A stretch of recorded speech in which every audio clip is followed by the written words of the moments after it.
Well, guys, it's finally happening. Getting to the racetrack with the Gear 360. I figured while I'm on my way to Norwalk Summit Motorsport Park, they used to call it Norwalk Raceway years ago, figured I'd go ahead and show you this. It's not really going to work. I can't turn it on while it has no phone on it. They mentioned, you know, when startup, always have the phone in there, because I think it'll spaz out and can burn out motors or whatever it will do. But it's pretty neat. It'll be interesting coverage, and you know. Also, another thing, now that I'm looking at it with my idicles, GoPro's mounted this time too. First thing I've done is I mounted the GoPro right here on the steering column. So it will pick up the tachometer, not so much the speedometer on this side, but when I put the digital speedometer up, it'll cover that. So it'll be, I already got the windows chalked up, as you can see. So I'll just hand him the tech card, and we'll go from there. Of course, I got the window cracked because I can't put it down to hand it to him, so I might have to either hand it through up top or hand it through the little slit. We'll see. How's it going? Good, how are you? Not bad. Sorry about that. Thanks. Yep. Well, that was easy enough. Pretty much the same thing would have happened. Of course, you don't want to be a douchebag with your camera on the window, so you can't hand him the ticket, but roll the window down, hand him the ticket. He'll look over this information. He'll write the chalk down, you know, the class, the number that's on the ticket, and move along and get ready to get staged up. Or you can park somewhere, which I'm going to do. I'm going to have to get some, I'm going to air down my tires, get some good pressure in there. If I bleed tonight, if I am sad tonight, I don't have a job to find. And if I work tonight, if I'm so tired tonight, I'll fall asleep when I'm home. When I'm home.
And now we'll go into the stock class. Unofficially the round of 13. Norm Garnick and Reed Arms. Norm down 12:30. Reed on 16:90.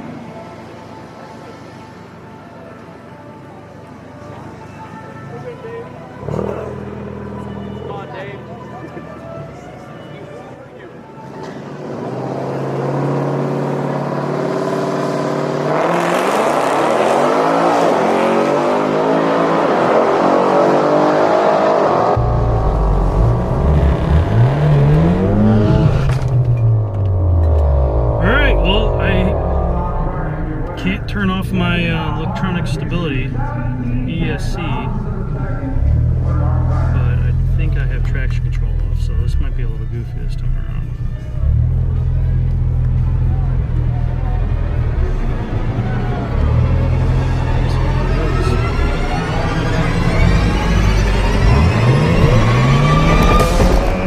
You guys silly? I'm still gonna send it.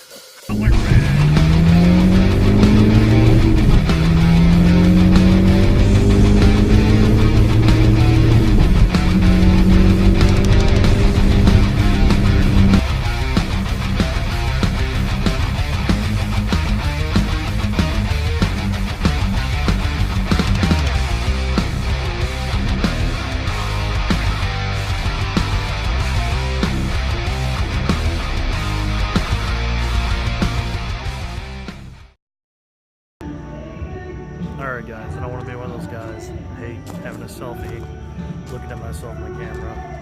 But finished up here pretty much. I think they got a couple more finals come through, but just wanted to give you guys a look around, let you take a look at the scenes behind me.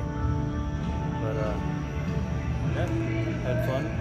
It's been great. And I was hoping to get a little bit more footage, car footage, but one guy I was talking to, the Roush Mustang, said he's working on putting an ice box in. I was like, hey, can I film something? He's like, well, wait till I get done with it. So, Norm, of course. So, he, as soon as he gets that put back together, I'm going to get a video out for you guys covering what he's got, what he's done to it. So, stay tuned. Kyle will be in the Mustang on the front side. Going down 13.65. Stock final. I almost missed it. Then from Avon, but down Tripping over rocks trying to get here.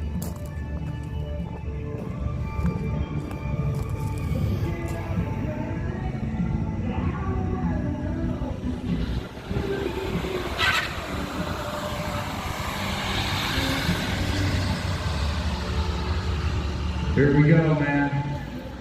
Alderman with a huge advantage on the start. And Kyle Alderman with a dead six lap is your winner. Hombres, Vince Gargaro and Dave Gear. Here in that cool Falcon. Fought some gremlins earlier tonight. Oh, it's going to pay off.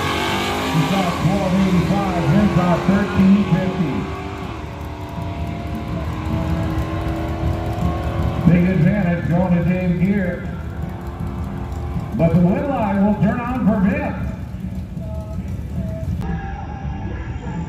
So another thing I wanted to add was that the Bluetooth app for this is acting a little skew, where if I had it hooked up to it while I'm filming, I can hit the zoom in, zoom out. So you'll notice in my footage earlier, I'm trying to zoom in by touching the screen, which causes this part of the camera to shake and move and wiggle. So I've definitely got to get that figured out, because it'd be awesome to film and zoom and not have to worry about touching the screen and messing up the actual quality of the video. So stay tuned.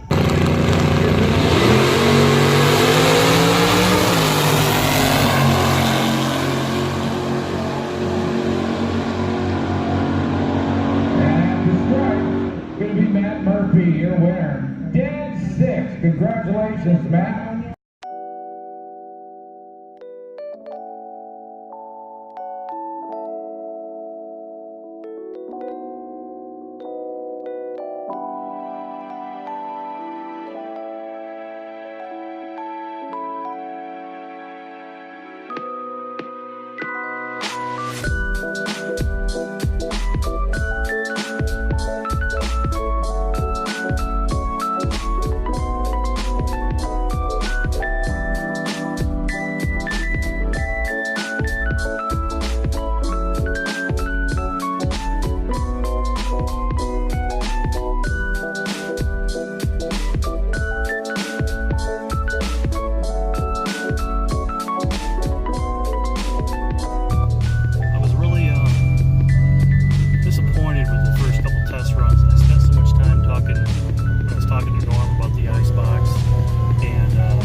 Different, and I really started getting concerned because when my car ran the 12.996, so it first started out, it ran a 12.850, I believe it was, and I was like, okay, get the jitters out, it'll be all right.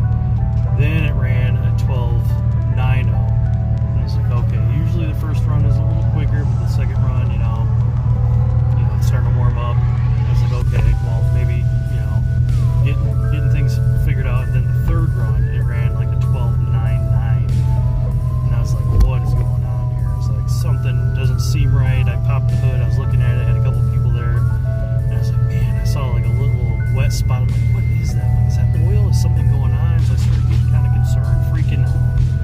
And of course, I just had my vehicle serviced at Ford the previous day, yesterday, and they won't change my oil. And I'm like, did they not tighten something down? Is something leaking? And am I getting blow by? Is like something going on here? But if you could smell it, there's no smell, and it was kind of lubricating, but it was just like a weird spot, on the front of the engine bay. And there was a couple specks around. I was like, what the heck? And so it was sitting, I believe it was in between elimination round. It might have been actually elimination round 1. I'll have to go back. A little dehydrated. I got a headache too from all this super sweet filming I'm trying to do. But so I went ahead and I ran like a 12.881. I was like, whoa! Like, to come from a 12.996. Now, I mean, it doesn't sound, it's a bunch of numbers I'm throwing at you guys, but when you start to see all the, you're used to, what your car does, what it's capable of, and consistent wise, I know where it is, and then just with it being above what I'm used to doing, like 12.6s, 12.7s, would it be 12.8s going into 12.9s on E30, it started concerning me. I'm like, am I getting a leaky boost, a boost leak somewhere? Is it, is something going on with my engine?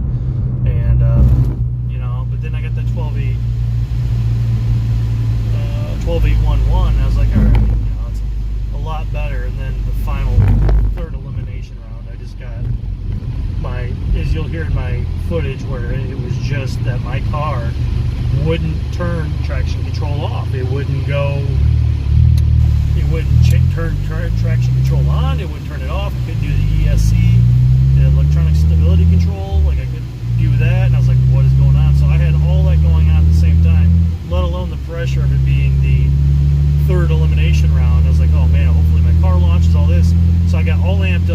I jumped the gun, and I red lit, and I got eliminated, which sucked. But I think I was so focused on doing camera work today and doing all that I just wasn't in the zone for the game of racing. So there's a lot of factors, and racing is, it's one thing to be mechanical, but there's so much psychological that goes into it too. If you're not all there and you're not thinking about it, you got other things that are going on, and you're not focused on shift points and what you need to do, things can happen, things can go wrong, But let alone the DA being, 23, 25, 2600, it might have been 21, 22 by the time I did my third and final round, but I didn't get to really check into it. I had a lot of things I'm thinking about, concerned with, so.